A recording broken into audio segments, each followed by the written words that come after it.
तो दोस्तों आपका स्वागत है इस चैप्टर के चल रहे क्लासेस के पार्ट नंबर 2 में। और इस पार्ट का दोस्तों हाईलाइटेड पॉइंट ये है कि हम सीखेंगे फॉर्मल आवेश निकालना। और इसे दोस्तों सीखने के लिए सहसंयोजक आबंध कोवेलेंट पॉइंट के बारे में दोस्तों जो कुछ भी हमें सीखना होगा दोस्तों वो सभी चीजें हम सीखेंगे। और आज का दोस्तों ये टॉपिक आपका क्लियर कर देंगे। आज तक दोस्तों आपको फॉर्मूला आवेश निकालने में जो भी प्रॉब्लम था, जो भी उसके बारे में डाउट था, सब आज का क्लियर हो जाएगा। वीडियो को लास्ट तक बन रहिएगा। लाइक नहीं किया है तो लाइक जरूर करिएगा, हमें मोटिवेशन दीजिएगा दोस्तों, क्योंकि आपके लाइक्स, आपके सब्सक्राइब करने से ही दोस्तों हमें मोटिवेशन आपसे मिलता है। पार्ट नंबर 1 में दोस्तों एनिक कंपाउंड के बारे में, उसके लक्षण एवं जो आपका जालक ऊर्जा होता है उसके बारे में डिटेल स्टडी किया था। ये पार्ट नंबर 2 है। आइए इस वीडियो को स्टार्ट करते हैं और आज का जो ये टॉपिक है दोस्तों इसे हम क्लियर कर देते हैं।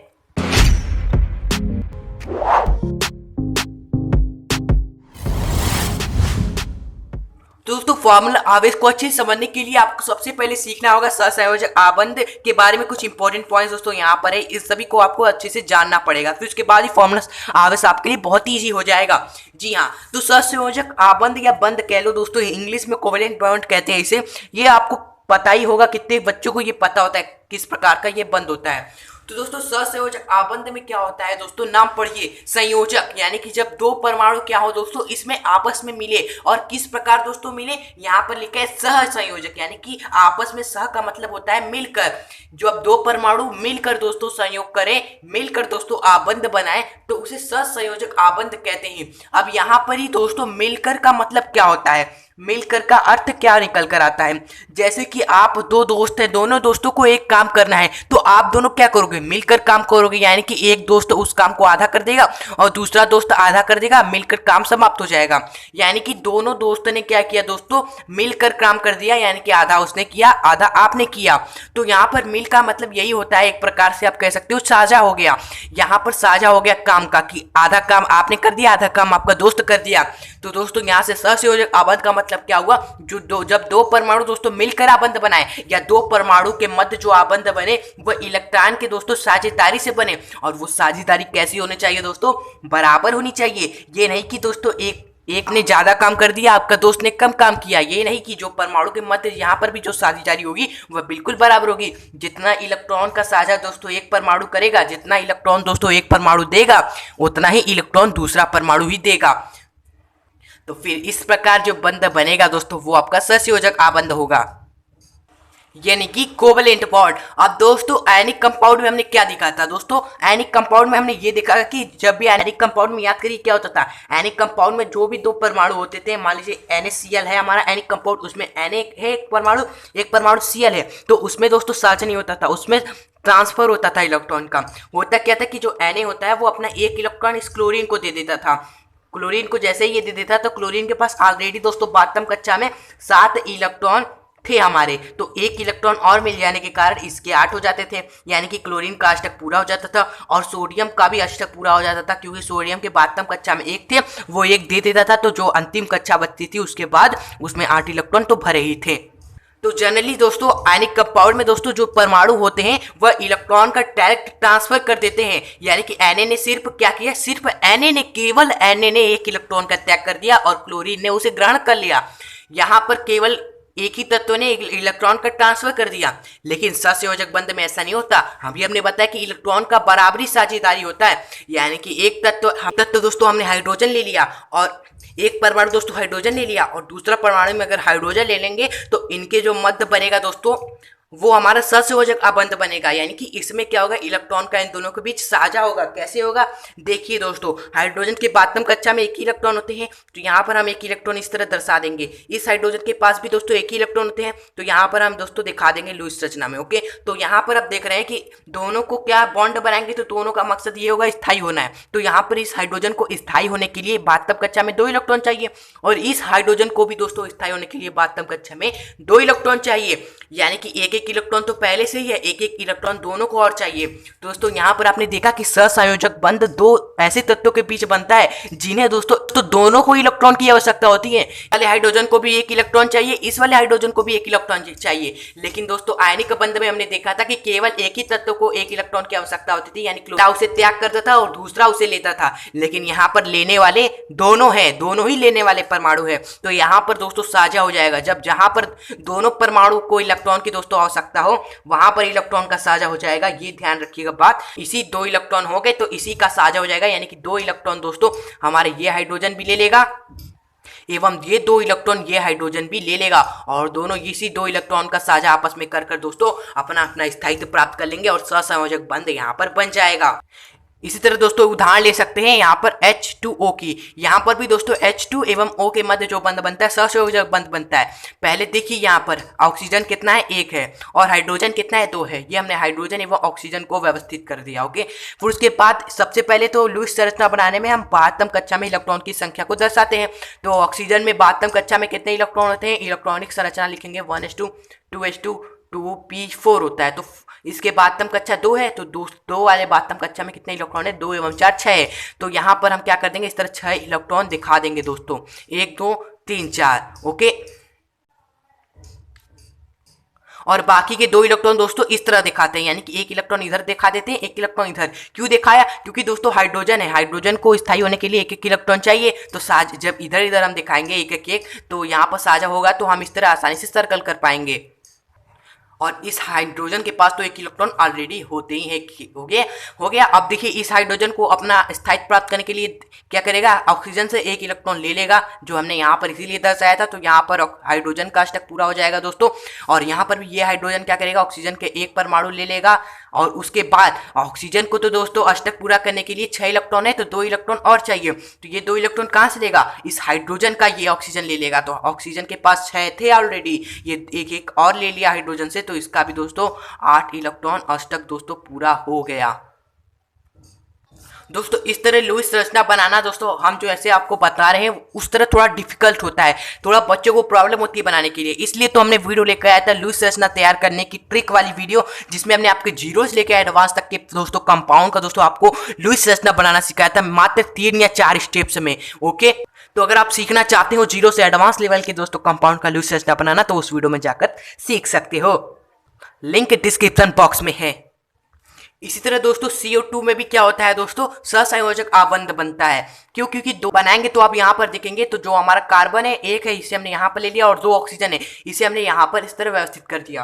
और ऑक्सीजन में तो अभी भी ने देखा 6 इलेक्ट्रॉन होते हैं बाहर, तो हम 6 इलेक्ट्रॉन यहाँ पर इस तरह दर्शा देते हैं, 1 2 3 4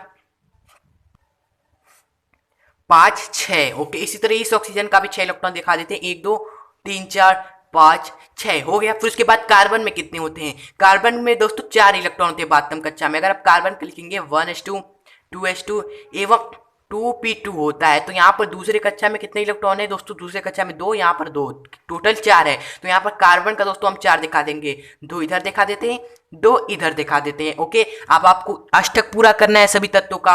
देखिए यहाँ पर ऑक्सीजन को 2 इलेक्ट्रॉन चाहिए अष्टक पूरा करने के लिए। ओके, तो ये क्या करेगा, इस कार्बन का 2 इलेक्ट्रॉन ले लेगा, इसके पास 6 है, जब ये कार्बन का 2 इलेक्ट्रॉन लेगा तो इसका अष्टक पूरा हो जाएगा। इससे भी 2 इलेक्ट्रॉन चाहिए अष्टक पूरा करने के लिए, तो ये इस कार्बन का इस इधर का जो इलेक्ट्रॉन है 2 इसे ले लेगा, यानी कार्बन के चारों इलेक्ट्रॉन अब खत्म हो गए और अष्टक ऑक्सीजन का पूरा हो गया। अब कार्बन का अष्टक पूरा करना है, कार्बन के पास कितने इलेक्ट्रॉन है, 1 2 3 4, इसे 8 इलेक्ट्रॉन चाहिए, यानी कि 4 इलेक्ट्रॉन और चाहिए, तो 2 ये इधर से ले लेगा, 2 ये इधर से ले लेगा इस ऑक्सीजन का। ओके, तो यहाँ पर कार्बन का अष्टक पूरा हो गया। ओके दोस्तों, आप सोचेंगे यहाँ पर कि साझेदारी हो रही है, ठीक है, लेकिन आप हमें समझाइए कि यहाँ पर समान साझेदारी कैसे हो रही है। आपने लिखा है बराबर साझेदारी, तो यहाँ पर देखिए बराबर साझेदारी हो रही है। यहाँ पर ऑक्सीजन ने क्या किया, अष्टक पूरा करने के लिए कार्बन से 2 इलेक्ट्रॉन ले लिया, हाँ ले लिया।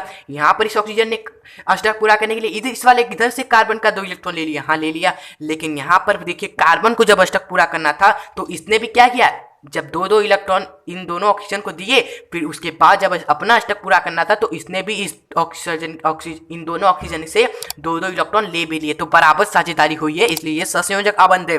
तो यहाँ पर अब एक चीज देख सकते हैं कि जो सहसंयोजक आबंध है वो अधातुओं एवं अधातुओं के मध्य बनता है। जी हाँ, क्योंकि आपको पता है अधातुओं को ही, यानी नॉन मेटल्स को ही दोस्तों इलेक्ट्रॉन की आवश्यकता होती है, बाकी जो हमारे धातु होते हैं वो तो इलेक्ट्रॉन देते हैं। तो जो जनरली दोस्तों हमारा सहसंयोजक आबंध बनता है वो अधातुओं एवं अधातुओं के मध्य बनता है। जैसे कि यहाँ पर CO2 में दोस्तों कार्बन एवं ऑक्सीजन दोनों ही क्या थे, अधातु थे, और यहाँ पर भी H हाइड्रोजन एवं ऑक्सीजन ये दोनों भी क्या थे, अधातु ही थे। तो आपने दोस्तों समझ लिया सहसंयोजक आबंध। अब हम समझते हैं जो मेन पॉइंट जिसकी हेल्प से हम क्या करेंगे दोस्तों, फॉर्मल आवेश निकालेंगे। वो मेन पॉइंट्स क्या है दोस्तों, आबंदी इलेक्ट्रॉन संख्या निकालना, संयोजी इलेक्ट्रॉन संख्या निकालना एवं अनाबंदी इलेक्ट्रॉन की संख्या निकालना। अगर आपने स्ट्रक्चर बना सीख लिया तो ये निकालना तो आपके लिए बहुत आसान हो जाएगा अगर आप इसे समझ जाओगे अच्छे से। तो सबसे पहले आबंदी इलेक्ट्रॉन संख्या क्या होता है, देखिए नाम से ही समझ में आ रहा है आबंदी, यानी कि जब जहां पर आबंद बन रहा है उसकी इलेक्ट्रॉन की संख्या में निकाली है। तो आबंद कहाँ का बन रहा है, यहाँ पर आबंद बन रहा है, यहाँ पर आबंद बन रहा है, यहाँ पर एक एक इलेक्ट्रॉन का साझा हो रहा है। तो आपको पता है जहां पर एक एक इलेक्ट्रॉन का साझा हो जाएगा वहां के लिए एक बॉन्ड लगाते हैं, एक बंद लगाते हैं। जहां पर दो दो इलेक्ट्रॉन का साझा हो जाएगा तो वहां पर डबल बॉन्ड, और यहाँ पर तीन तीन इलेक्ट्रॉन का साझा हो जाएगा वहां पर दोस्तों हम क्या लगाने, ट्रिपल बॉन्ड लगाते हैं। ये सिंपल सी बात है, आपको पता होनी चाहिए दोस्तों। अगर आप H2O को बंद यानी कि बंदी संरचना बनाएंगे, लुईस संरचना बनाने के बाद ही बंदी संरचना बनता है। तो H2 में यहाँ पर देख रहे हैं हाइड्रोजन है, यहाँ पर हाइड्रोजन है और बीच में ऑक्सीजन है। ओके, तो ऑक्सीजन यहाँ पर साझा क्या हो रहा है, हाइड्रोजन और ऑक्सीजन के बीच एक एक इलेक्ट्रॉन का। तो यहाँ पर एक बॉन्ड बनाएंगे, यहाँ पर भी एक एक का, तो यहाँ पर एक बॉन्ड बनाएंगे। बाकी जो ऑक्सीजन के बाहरतम कक्षा में जो ऑक्सीजन के इलेक्ट्रॉन बंद नहीं बना रहे उसे हम एज इट इज लिख देंगे। ये इलेक्ट्रॉन क्या कर रहे हैं, बंद नहीं बना रहे, तो इसे हम इसी तरह लिख देंगे। तो ये हो गया H2O का दोस्तों बंदी संरचना। इसी तरह CO2 का देखेंगे, CO2 का हमने बनाया था तो इसका बंदी संरचना क्या था, दो उधर O थे, यहाँ पर O था, यहाँ पर ऑक्सीजन था, यहाँ पर कार्बन था। यहाँ पर देखिए दोस्तों दो दो इलेक्ट्रॉन का साझा हो रहा था, तो यहाँ पर डबल बॉन्ड, यहाँ पर भी दो दो इलेक्ट्रॉन का साझा हुआ तो यहाँ पर डबल बॉन्ड। बाकी दोस्तों यहाँ पर ऑक्सीजन के 4 इलेक्ट्रॉन, यहाँ पर 4 इलेक्ट्रॉन, यहाँ पर जो बंद नहीं बना रहे हैं, बाहर है एकदम, तो उसे हम इस तरह दोस्तों लिख देंगे। यहाँ पर 4 हो गया और यहाँ पर दोस्तों 4 हो गया। तो अगर आपने लुईस संरचना बना लिया उसके बाद बंदी संरचना बनाना इजी हो जाएगा। अगर आपको लुईस संरचना बनाना सीखना है तो दोस्तों डिस्क्रिप्शन बॉक्स में लिंक है, वेट मत करिए, जाकर देख के सीख लीजिए। तो यहाँ पर वही हमने वर्ड लिखा है कि आबंदी इलेक्ट्रॉन संख्या दोस्तों, जहां पर भी दोस्तों बंद बनेगा उस पर, इसका मतलब क्या है कि परमाणुओं के मध्य आबंद या साजित होने वाले इलेक्ट्रॉन की संख्या। ओके, आबंदी इलेक्ट्रॉन संख्या मतलब क्या होता है कि जो परमाणु है, दो परमाणु है, उसके बीच दोस्तों जो भी आबंद है, जो भी बंद बन रहा है, एकल बॉन्ड है, द्वि बॉन्ड है, थ्री बॉन्ड है दोस्तों, उस बंद में या साजित हो रही है। बंद हम कैसे डिसाइड कर रहे हैं दोस्तों, इलेक्ट्रॉन का साझा ही हो रहा है ना, एक एक इलेक्ट्रॉन का साझा हो रहा है तो एक बंद हो जा रहा है, दो दो इलेक्ट्रॉन का साझा हो रहा है तो डबल बंद हो जा रहा है। तो इसे आबंदी बोलिए, या साजित होने वाले इलेक्ट्रॉन की संख्या ही क्या हो जाएगी, आबंदी इलेक्ट्रॉन संख्या हो जाएगी। अगर दोस्तों यहाँ पर हम पूछे आपसे कि यहाँ पर हाइड्रोजन एवं इस ऑक्सीजन के बीच में दोस्तों आबंदी इलेक्ट्रॉन संख्या कितनी है, तो यहाँ पर आप देखिए दोस्तों आबंद देखिए या साजित होने वाले इलेक्ट्रॉन देखिए, तो यहाँ पर साजित होने वाले इलेक्ट्रॉन कितने हैं दोस्तों, एक है एवं यहाँ पर एक है। दो इलेक्ट्रॉन साझे होते, जब एक एक इलेक्ट्रॉन साझे हुआ तो ये बंद बना, तो संख्या कितनी है दोस्तों, 2 है। तो यहाँ पर दोस्तों आबंदी इलेक्ट्रॉन संख्या 2 हो जाएगी। अगर हम यहाँ पर पूछे इस ऑक्सीजन एवं कार्बन के बीच दोस्तों आबंदी इलेक्ट्रॉन संख्या कितनी है, तो यहाँ पर आप देखेंगे डबल बॉन्ड लगा है। डबल बॉन्ड यानी कि दो दो इलेक्ट्रॉन का साझा हो रहा है, तो दो दो यानी कि 4 है इलेक्ट्रॉन की संख्या यहाँ पर आबंदी इलेक्ट्रॉन की। ओके, और बाकी सेकंड संयोजी इलेक्ट्रॉन संख्या तो आपको पता ही है, कोई भी परमाणु है दोस्तों उसके बाहरतम कक्षा में जितने इलेक्ट्रॉन होते हैं वही उसका क्या होता है, संयोजी इलेक्ट्रॉन संख्या होती है। जैसे ऑक्सीजन का 6 है तो उसी ऑक्सीजन का क्या हो जाएगा, संयोजी इलेक्ट्रॉन संख्या 6 हो जाएगा। कार्बन का दोस्तों 4 है बाह्यतम कक्षा में, तो ये क्या हो जाएगा दोस्तों, संयोजी इलेक्ट्रॉन संख्या हो जाएगा उसका, जो कि बाह्यतम कक्षा में तत्व एवं परमाणु के उपस्थित होता है। उसके बाद दोस्तों अगर आपने आबंदी इलेक्ट्रॉन संख्या आपने समझ लिया, तो दोस्तों अनाबंदी इलेक्ट्रॉन संख्या यूं ही आप समझ जाओगे। ओके, आबंदी इलेक्ट्रॉन क्या होता था कि साजित इलेक्ट्रॉन की संख्या होती थी। जैसे हाइड्रोजन ऑक्सीजन में दो दो एक एक इलेक्ट्रॉन का साझा हुआ, कितने, 2 है यहाँ पर, तो ये इसकी संख्या हो जाएगी। यहाँ पर कार्बन एवं ऑक्सीजन के बीच में दोस्तों 1 2 3 4 इलेक्ट्रॉन का साझा हुआ, तो यहाँ पर दोस्तों क्या हो जाएगी, 4 हो जाएगी आबंदी इलेक्ट्रॉन संख्या।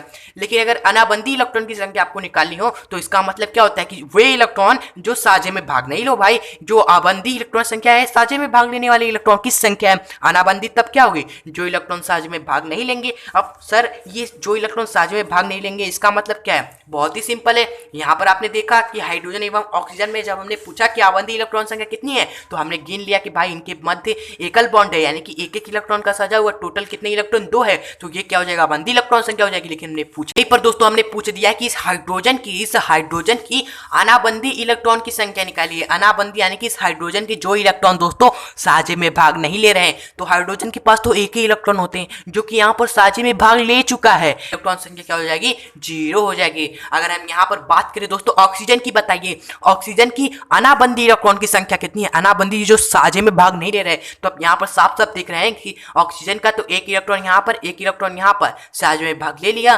बाकी के ये जो 4 इलेक्ट्रॉन है, 1 2 3 4, ये दोस्तों साझे में भाग नहीं ले रहे हैं, इसलिए तो हमने यहाँ पर ऊपर लिखा है साइड में। तो ये दोनों क्या हो जाएंगे दोस्तों, अनाबंदी इलेक्ट्रॉन की संख्या हो जाएगी, यानी कि 1 2 3 4 क्या हो जाएंगे, यहाँ पर ऑक्सीजन की अनाबंदी इलेक्ट्रॉन की संख्या हो जाएगी। ओके, इसी से दोस्तों यहाँ पर आप कार्बन में देखेंगे, अगर हमने पूछ दिया कि कार्बन में अनाबंदी इलेक्ट्रॉन की संख्या बताइए, तो आपने देखा कि कार्बन के पास 4 इलेक्ट्रॉन होते हैं, एक इलेक्ट्रॉन कार्बन का यहाँ पर, एक इलेक्ट्रॉन यहाँ पर साझे ले लिया ऑक्सीजन के साथ, यहाँ पर कार्बन का एक इलेक्ट्रॉन, यहाँ पर कार्बन का एक इलेक्ट्रॉन ऑक्सीजन के साथ साझा में हो गया। यानी कि अब ऑक्सीजन के पास 4 थे इलेक्ट्रॉन, चारों साझे में चले गए, एक भी इलेक्ट्रॉन नहीं है जो साझे में नहीं है। ओके, तो यहाँ पर ऑक्सीजन कार्बन के लिए जो है अनाबंदी इलेक्ट्रॉन की संख्या वह 0 हो जाएगी।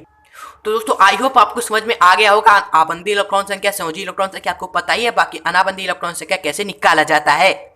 अब दोस्तों पहुंच गए हम लास्ट टॉपिक पे दोस्तों, जो ही हमारा क्या है मेन टॉपिक है, फॉर्मल आवेश क्या होता है ये समझते हैं। अगर आपने आबंदी इलेक्ट्रॉन, संयोजी इलेक्ट्रॉन एवं अनाबंदी इलेक्ट्रॉन संख्या सीख लिया है तो ये निकालना आपके लिए बहुत ही ईजी हो जाएगा। बट अभी हम समझने जा रहे हैं कि ये होता क्या है, आखिर में निकालना तो कोई भी निकाल लेगा, हमें समझना है। किसी बहुपरमाणिक आयन जैसे NH4+, NO3-, CO3- का हो। अब बहुपरमाणिक आयन का मतलब यही होता है कि भाई जो कंपाउंड हो, कंपाउंड में क्या होते हैं, बहुत सारे परमाणु होते हैं, नाइट्रोजन का 1 है, हाइड्रोजन का 4 है, यहाँ पर कंपाउंड में नाइट्रोजन का 1 है, ऑक्सीजन का 3 है, तो इसे हम क्या कहते हैं, कंपाउंड को बहुपरमाणिक कह लेते हैं। ओके, जब आयन लिख जाए, इसी के बाद आयन लिख जाए तो इसका मतलब है कि उस पर कोई चार्ज हो जाएगा। जैसे यहाँ पर NH4 हमारा बहुपरमाणु दोस्तों यौगिक है, इस पर चार्ज लग गया तो ये बहुपरमाणिक आयन हो गया। तो यही हमने लिखा है यहाँ पर NH4+, NO3-, NCO3- आदि, ये सभी बहुपरमाणिक आयन है। तो इस पर उपस्थित आवेश उस परमाणु आयन का कुल आवेश होता है। कहने का मतलब ये है कि दोस्तों यहाँ पर N है और H है, H हमारा क्या है 4 है। ओके, अगर इसका लुईस संरचना हम बनाएंगे तो ये बिल्कुल इस तरह बनेगा दोस्तों। आप इसका साझा करेंगे कि इलेक्ट्रॉन को तो इस तरह बनेगा। अगर आपने सीखा है लुईस संरचना बनाना उस वीडियो से तो आप अच्छे से समझ गए होंगे, इस तरह बनेगा। और जो चार्ज है हमारा, इस ब्रैकेट को पूरा क्लोज कर चार्ज हम बाहर लगा देंगे। तो ये जो चार्ज लगता है, बताया जा रहा है कि ये जो चार्ज लगता है पर, जो कि हम लुईस संरचना में यहाँ पर दिखा रहे हैं प्लस का दोस्तों, वो जो आवेश होता है वो उस संपूर्ण आयन का कुल आवेश होता है। यानी कि दोस्तों इस हाइड्रोजन पर भी कुछ चार्ज रहा होगा, इस हाइड्रोजन पर भी दोस्तों कुछ चार्ज रहा होगा, इस हाइड्रोजन पे भी कुछ चार्ज रहा होगा, यहाँ पर भी कुछ चार्ज रहा होगा, यहाँ पर भी कुछ चार्ज रहा होगा। इसी का जो नेट चार्ज होता है वो यहाँ पर दिया होता है।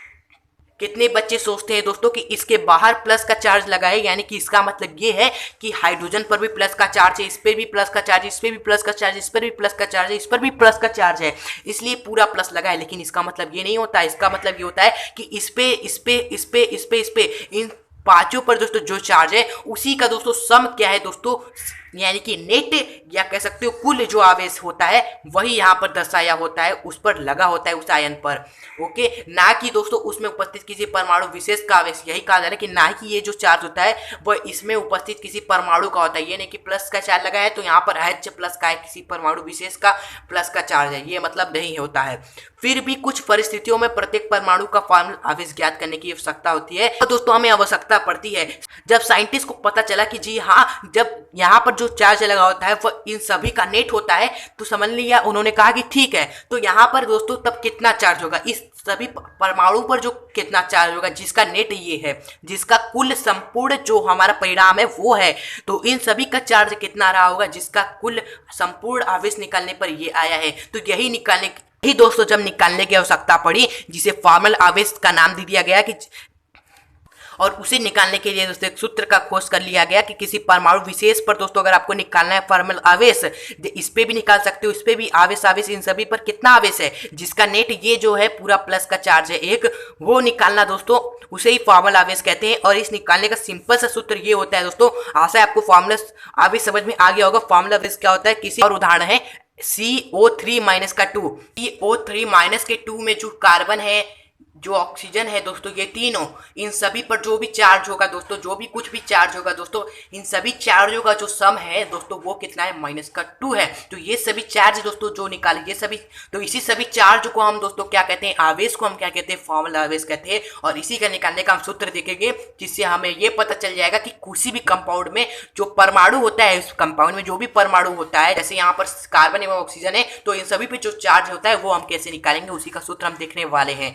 ओके, तो सूत्र हमारा ये होता है Fc यानी कि फॉर्मूला आवेश का संयोजी इलेक्ट्रॉन की संख्या उस परमाणु की, यानी कि जिस अगर हमें निकालना है इस ऑक्सीजन पर आवेश कितना है तो उस परमाणु को हम क्या लिख देंगे, संयोजी इलेक्ट्रॉन की संख्या लिखेंगे, माइनस करेंगे अनाबंधी इलेक्ट्रॉन की संख्या उस परमाणु की पता है हमें, फिर माइनस कर देना है 1/2 गुणे आबंधी इलेक्ट्रॉन की संख्या से। ओके, और ये तीनों तो निकालना भी हमने आपको सिखाया है। लुईस संरचना बनाएंगे तो आपको ये सभी चीजें पता चल जाएगी। बाकी संयोजी इलेक्ट्रॉन की संख्या वास्तव कक्षा में इलेक्ट्रॉन की संख्या होती है जो हम इलेक्ट्रॉनिक विन्यास से ज्ञात कर लेते हैं। बाकी यहाँ पर आप कॉमन क्या है कि आपको हमेशा घटाना है, यानी कि इसे जब आप लिख देंगे तो आपको घटाना है अनाबंधी इलेक्ट्रॉन की संख्या को उस परमाणु की, फिर घटाना है 1/2 आबंधी इलेक्ट्रॉन की संख्या की। आबंधी इलेक्ट्रॉन की संख्या को आधा करके घटा देना है, बाकी अनाबंधी इलेक्ट्रॉन की संख्या को इसी तरह आपको माइनस कर देना है, निकाल कर आबंधी इलेक्ट्रॉन की संख्या को आधा करके घटाना है, ये बात ध्यान रखिएगा। अब आते उदाहरण से हम क्या करते हैं, निकालते हैं दोस्तों आवेश। जैसा कि यहाँ पर NH4 का भी हमने देखा, यहाँ पर NH4 पर प्लस का चार्ज है, तो NH4 का ही दोस्तों हम उदाहरण लेते हैं और आपको प्रूफ करके दिखाते हैं कि उस सभी आयनों का सम क्या आ रहा है, सभी परमाणु के प्लस आ रहा है। तो दोस्तों वो वीडियो आपने देखा होगा लुईस संरचना का, तो आपने इस तरह बना लिया होगा लुईस संरचना। इसमें दोस्तों हमें निकालते हैं सभी परमाणुओं का दोस्तों फॉर्मल आवेश। तो यहाँ पर हाइड्रोजन 4 है। ओके, तो इस सभी हाइड्रोजन को नाम देते हैं। ये हाइड्रोजन मान लीजिए नंबर 1 है, ये नंबर 2 हाइड्रोजन है, ये नंबर 3 हाइड्रोजन है, ये नंबर 4 हाइड्रोजन है। ओके, तो सबसे पहले 1 नंबर वाले हाइड्रोजन का हम निकालते हैं फॉर्मल चार्ज, फॉर्मल आवेश। तो सबसे पहले हाइड्रोजन का क्या लिखेंगे, संयोजी इलेक्ट्रॉन की संख्या लिखेंगे। तो दोस्तों हाइड्रोजन का संयोजी इलेक्ट्रॉन की संख्या 1 ही होगी, क्योंकि उसके वास्तव कक्षा में तो 1 ही इलेक्ट्रॉन होते हैं, उससे ज्यादा तो होते नहीं, तो 1 हम लिखेंगे। फिर घटा देंगे आप अनाबंधी इलेक्ट्रॉन की संख्या को। देखिए अनाबंधी इलेक्ट्रॉन की संख्या जो दोस्तों साझे में भाग नहीं ले रहे हैं, तो हाइड्रोजन का तो 1 ही इलेक्ट्रॉन है जो कि यहाँ पर आप साफ साफ देख रहे हो, यहाँ पर साझे में भाग ले लिया है, तो आप इसके पास बंदी इलेक्ट्रॉन की संख्या 0 आ जाएंगी। फिर माइनस करना है 1/2 आबंधी इलेक्ट्रॉन की संख्या को। तो आबंधी इलेक्ट्रॉन की संख्या कितनी है, यहाँ पर देखिए दोस्तों साझे में भाग लिए हैं, एकल बॉन्ड लगा है, यानी कि एक एक इलेक्ट्रॉन का साझा हुआ है, यानी कि टोटल कितने 2 इलेक्ट्रॉन है। तो माइनस का 1/2 इंटू 2 जो कि आबंधी इलेक्ट्रॉन की संख्या यहाँ पर 2 है, एकल बॉन्ड मतलब यही 2। ओके, तो यहाँ पर निकालेंगे तो 1 माइनस 2 का सिंपली 1 हो जाएगा, 1 माइनस 1 सिंपली 0, यानी कि हाइड्रोजन पर दोस्तों जो चार्ज है वो 0 है बिल्कुल। ओके, हाइड्रोजन पर कोई भी चार्ज नहीं है। अब देखते हैं दोस्तों सेकंड में दूसरे हाइड्रोजन का फॉर्मल चार्ज डालेंगे, तो इस हाइड्रोजन का भी दोस्तों संयोजी इलेक्ट्रॉन संख्या 1 ही होगा। माइनस में दोस्तों इसके पास भी 1 ही इलेक्ट्रॉन होते हैं जो साझा ले लिए, यानी कि इस पे भी क्या हो जाएगा 0 बिल्कुल रहेगा, और माइनस का दोस्तों 0 बिल्कुल रहेगा। अनाबंधी इलेक्ट्रॉन की संख्या को माइनस करेंगे 1/2 आबंधी इलेक्ट्रॉन की संख्या को जो साझे में भाग लिए हों। तो यहाँ पर साझे में दोस्तों यहाँ पर एकल बॉन्ड लगाए थे, यानी कि 2 एक इलेक्ट्रॉन भाग लिए हैं साझे में, तो यानी टोटल 2 है, तो मल्टीप्लाई बाई 2, तो सिंपली क्या निकल कर आया दोस्तों 1। यहाँ पर 0 का तो कोई मतलब नहीं, माइनस करेंगे 2 से 2 कट जाएगा एक बार में, तो माइनस का 1 बराबर 0। तो यहाँ पर इसका भी 0 निकल कर आया, इस 2 का भी, क्योंकि हमें साफ साफ दिख रहा है ये भी हाइड्रोजन 1 बॉन्ड बनाए, ये भी हाइड्रोजन 1 बॉन्ड बनाए, ये भी हाइड्रोजन 1 बॉन्ड बनाए, यहाँ पर भी हाइड्रोजन ने 1 ही बॉन्ड बनाए। चारों हाइड्रोजन क्या है दोस्तों बिल्कुल सेम तरह से क्या नाइट्रोजन से जुड़े हैं, तो यानी कि दोस्तों चारों नाइट्रोजन का भी दोस्तों क्या होगा आवेश 0 होगा, यानी कि तीसरे हाइड्रोजन का भी दोस्तों आप निकालेंगे फॉर्मल चार्ज, वो भी 0 होगा। चौथे हाइड्रोजन का भी आप निकालेंगे दोस्तों फॉर्मल चार्ज, चौथे हाइड्रोजन का फॉर्मल चार्ज वो भी 0 होगा। तो यहाँ पर अब हम देखते हैं नाइट्रोजन पर कितना चार्ज, क्योंकि चारों का तो 0 ही होगा, 2 से हमें पता चल गया। अब हम निकालते हैं सेकेंड दोस्तों नाइट्रोजन का फॉर्मल चार्ज। ओके, तो यहाँ पर नाइट्रोजन का संयोजी इलेक्ट्रॉन की संख्या लिखेंगे सबसे पहले। तो नाइट्रोजन का संयोजी इलेक्ट्रॉन संख्या निकालने के लिए इलेक्ट्रॉनिक विन्यास लिखते हैं 1s2 2s2 and 2p3। तो दूसरी कक्षा है, सबसे बातम कक्षा यही है, तो सबसे बातम कक्षा दूसरी में 2 एवं 3 5 इलेक्ट्रॉन है, तो यहाँ पर लिखेंगे दोस्तों 5। माइनस में अनाबंधी इलेक्ट्रॉन की संख्या, दोस्तों जो आबंध नहीं बना रहे उन इलेक्ट्रॉन की संख्या।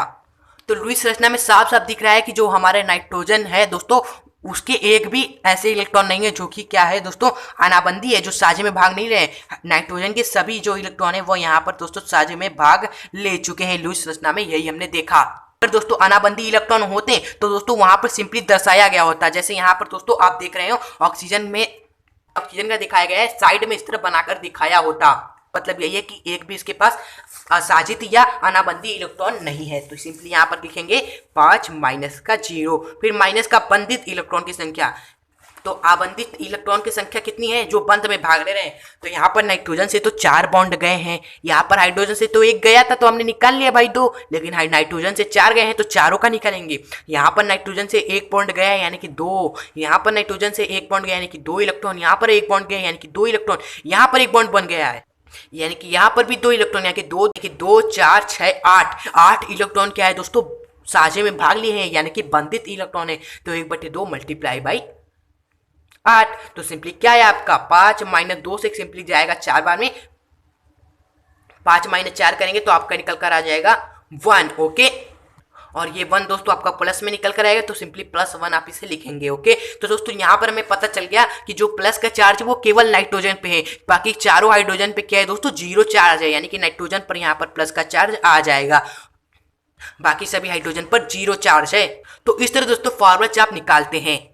तो दोस्तों आपके लिए एक लास्ट क्वेश्चन है, इसका हमें क्या निकालना है कि O3 में सभी परमाणुओं पर फॉर्मल हमें आवेश निकालना है। ओके, तो सबसे पहले तो हम क्या करेंगे, इसका उत्तर लिखेंगे, हल लिखेंगे और आइए मिलकर फॉर्मल आवेश निकालते हैं। तो सबसे पहले O3 की दोस्तों हम लिखेंगे लुईस संरचना। तो दोस्तों अगर आपने हमारी लुईस संरचना वाला वीडियो देखा होगा तो आपने इस तरह O3 का लुईस संरचना बना लिया होगा। वैसे अगर आप माइंडली बनाना चाहेंगे इस तरह बनाएंगे दोस्तों, आतंक कच्चा इलेक्ट्रॉन इस तरह दर्शाएंगे फिर बनाएंगे तो आपकी दिक्कत भी आ सकती है, प्रॉब्लम भी फेस करनी पड़ सकती है इस तरह बनाने में, और आपका गलत भी हो सकता है। लेकिन उस वीडियो को आपने देखा होगा तो तुरंत बना लिया होगा लुईस संरचना O3 का। दोस्तों हमें तीनों पे निकालना है फॉर्मल चार्ज। तो मान लीजिए ये आपका क्या है, पहला ऑक्सीजन है, ये आपका दूसरा ऑक्सीजन है, ये आपका तीसरा ऑक्सीजन है। तो तीनों का बारी बारी कर निकालते हैं। पहले दोस्तों ऑक्सीजन 1 का निकालते हैं हम फॉर्मल चार्ज कितना है।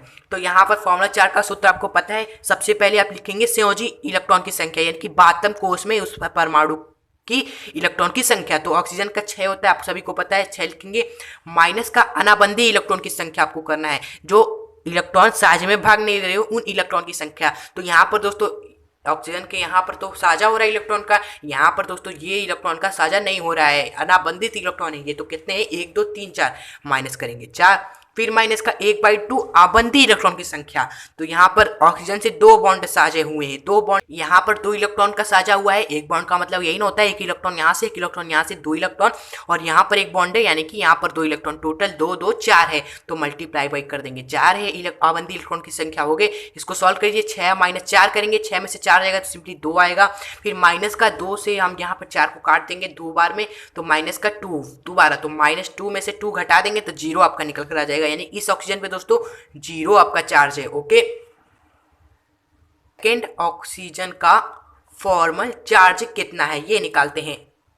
तो दूसरे ऑक्सीजन का फॉर्मल चार्ज निकालेंगे तो इस ऑक्सीजन का भी दोस्तों संयोजी इलेक्ट्रॉन की संख्या वही होगी, यानी कि 12वें कोष में इलेक्ट्रॉन की संख्या वही होगी, 6 ही होगी। दोनों सेम ही परमाणु है तो 6 यहाँ पर हो जाएगा। माइनस का अनाबंधी इलेक्ट्रॉन की संख्या ये सेम नहीं होगी, यहाँ पर अनाबंधी इलेक्ट्रॉन की संख्या 2 है, यानी कि जो 2 इलेक्ट्रॉन है जो साझे में भाग नहीं ले, तो माइनस यहाँ पर 2 करेंगे। फिर माइनस का 1/2 आबंधी इलेक्ट्रॉन की संख्या। तो इस वाले ऑक्सीजन से दोस्तों 3 आबंध गए हैं, यानी कि एक यहाँ पे, एक यहाँ पर, एक यहाँ पर। तो एक आबंध का मतलब होता है 2 इलेक्ट्रॉन, तो 3 आबंध का मतलब हो जाएंगे 2 तिहाई 6 इलेक्ट्रॉन। तो 6 इलेक्ट्रॉन से मल्टीप्लाई कर देंगे तो 6 में से 2 जाएगा 4, माइनस का 2 से यहाँ पर 3 बार में जाएगा तो माइनस का 3, यानी कि आया 1, वो भी क्या प्लस में। तो सिंपली यहाँ पर इस ऑक्सीजन पे क्या कितना चार्ज है, प्लस का 1 है।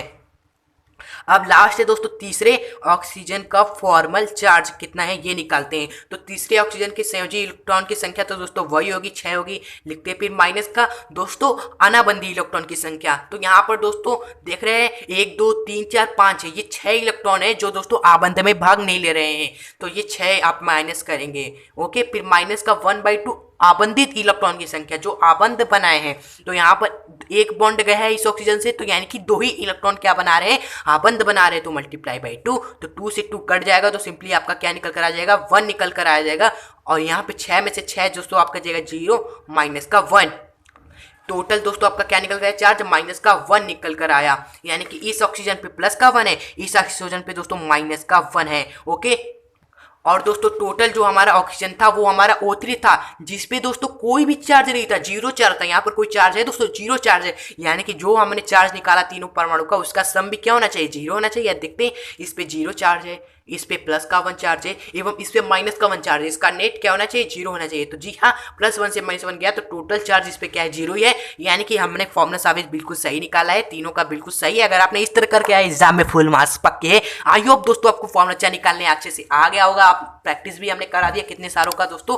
अगर वीडियो अच्छी लगी हो यहाँ पर करते हैं इन दोस्तों, सारे इंपॉर्टेंट टॉपिक्स हमने करा दिए दोस्तों सहसंयोजक आबंध के, और सहसंयोजक आबंध को भी अच्छे से आपको समझा दिया। तो ये टॉपिक होता है आपका क्लियर। आज वीडियो अच्छी लगी हो तो लाइक जरूर करिएगा हमारे मदद के लिए, क्योंकि आपकी यही लाइक से दोस्तों हमें मिलता है मोटिवेशन। और आप वीडियो को अपने दोस्तों को भी शेयर करिएगा जो क्लास 11th में है, ताकि वो भी वीडियो का फायदा उठाए और कुछ सीखे। ओके, तो हम मिलेंगे ऐसे ही नेक्स्ट वीडियो के साथ। और हाँ, सब्सक्राइब जरूर करिएगा क्योंकि ऐसे वीडियोस हम लाते रहते हैं। इसके लिए दोस्तों सब्सक्राइब करके बेल नोटिफिकेशन आइकन पर क्लिक करके ऑल पर जरूर करिएगा। तो हम मिलेंगे नेक्स्ट ऐसे ही धमाकेदार वीडियो के साथ, तब तक के लिए गुड बाय। अगर आपको दोस्तों आयनिक बंध को बिल्कुल अच्छे से क्लियर करना है, सब कुछ उसके बारे में पढ़ना है, तो यहाँ पर लेफ्ट वाले वीडियो पर क्लिक करके आयनिक बंध को अच्छे से समझे। एवं दोस्तों अगर आपको फिजिक्स केमिस्ट्री के बेसिक्स में प्रॉब्लम होती है तो ये राइट वाले प्लेस पर क्लिक करें और वीडियो का फायदा उठाएं और आप केमिस्ट्री एवं फिजिक्स में 100 आउट ऑफ 100 स्कोर करें।